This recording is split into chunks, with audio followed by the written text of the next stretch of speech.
لا تبحث عن كتف تتكئ عليه، فالجميع يميل. ليس في الكون سند أقوى من الله، فمن علق قلبه به فقد نال أمانة. الدنيا محطات تتبدل، والناس فيها راحلون، فلا تربط طمأنينتك بأحد غير خالقك.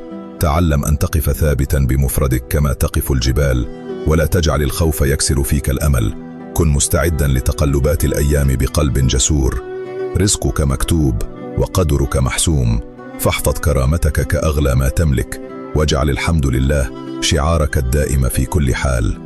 خذها قاعدة لحياتك: قلب يتوكل ولسان يحمد، لا يقهر أبدا.